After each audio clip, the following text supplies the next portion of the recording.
In this video, I'll teach you how to express your opinions, talk about difficult topics, abortion, and abortion rights in China. 大家好，我是玲珑老师。Hi everyone, I'm your Chinese teacher, Linglong. There are a lot of discussion going on about abortion in the US right now. I've already made some short videos about it, but then I thought I should go further than that and teach people how to talk about controversial topics like this and express their opinions in general. Disclaimer, the following content might be uncomfortable for some viewers. After I posted these videos, I got comments like, don't advertise your political view in the disguise of teaching. So let me say it here. I am a teacher, but before that, I am a human being. Of course, I have my own values and opinions. I'm not afraid to say them out loud, and I'm teaching at the same time. It's not really mutually exclusive, and it's certainly not trying to disguise anything. So let's get started. To state your opinion, first and the most basic one is 我觉得 or 我认为。我觉得这件事太可怕了。我认为这件事太可怕了。You can also add personally 个人 before the verb. 我个人觉得 or 我个人认为。Number 2, 在我看来 in my opinion. 在我看来这是一个非常错误的决定。In my opinion, this is a very wrong decision. Number 3, 对我来说 for me or as for me. 对我来说这太难以置信了。对我来说，这太难以置信了。For me, this is really unbelievable. Next, to agree with someone, you can say 当然 of course. 当然，对，对 right, right. 没错，没错 true. You can also say them together. 对，没错，我同意。我同意 I agree. And to refute someone, you can first agree with them and then use but 但是 to state your opinion. Of course, but 当然但是 it's true.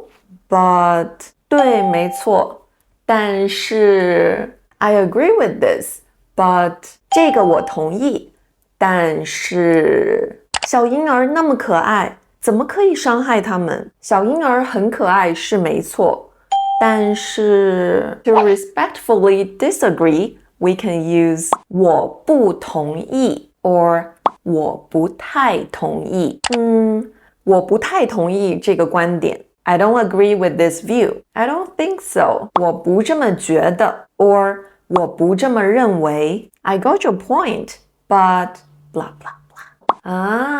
我明白你的意思，但是我明白你的意思，但是 Finally, to ask about others' opinion, we can say, What do you think? 你怎么想？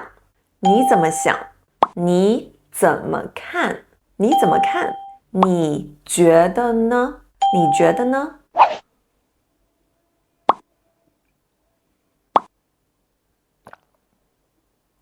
？Okay, now let's talk about the heated topic, abortion. I've already made a series of short videos to introduce relevant vocabulary, so I'll just put them here. If you have already seen them, you can skip to the next part where I talk about the abortion rights in China.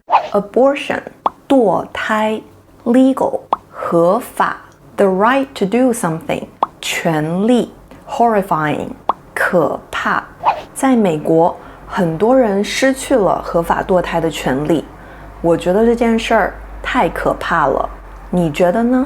Pro-life 亲生命 No. 亲生命 is love life, and they sure don't. So pro-life we usually translate as 反堕胎，反 anti something, 堕胎abortion, 反堕胎 which is what they really are. Pro-choice is the opposite of that. 支持堕胎 in support of abortion. 支持堕胎 Now let's learn some words to talk about this pro-life thing. Total BS， 狗屁不通 ，No logic at all， 毫无逻辑 ，Doesn't make any sense， 没有道理。那些反堕胎的人真是狗屁不通，毫无逻辑，完全没有道理。My body, my choice. 我的身体，我的选择。It's not bad, but there are more powerful ways to say my choice. 我做主，做主 means to make the call or make the decision. 我的身体，我做主。Another way is 我说了算，说了算 means to have a final say in something. 我的身体，我说了算。女性的身体当然是她们自己说了算。Is abortion legal and accessible in China? Many of you are curious about this problem. Well, I did some research and asked friends who worked in the medical field. Here's what I learned. Abortion was legalized in China in the 80s in accordance with the one-child policy. But since China's birth rate keeps declining, the one-child policy was cancelled and replaced by the three-child policy right now. Last year, the government published new national guidelines with the goal of reducing abortion for non-medical reasons. So basically, it's not encouraged, but it's also not banned by law. As for now, abortion is allowed and accessible within 3 months of pregnancy. But once it's over 3 months, there are some restrictions in place as it's more harmful for the mother's body. It can also help prevent people from terminating the pregnancy based solely on the baby's gender. That's it! We both made it to the end of the video. Hopefully, you have learned some useful information and can now confidently express your opinion in Chinese. This is my second YouTube video, and it is my goal to make Chinese learning simple and fun for you. 如果今天的视频对你有帮助的话，求点赞，求评论，求转发，最重要的是点一个大大的关注，开启小铃铛，因为每周1跟4都会有新内容哦。And while you're waiting for my next video, make sure to check out my shorts to learn some useful Chinese expressions. 好了，各位，我们下次见 ，See ya!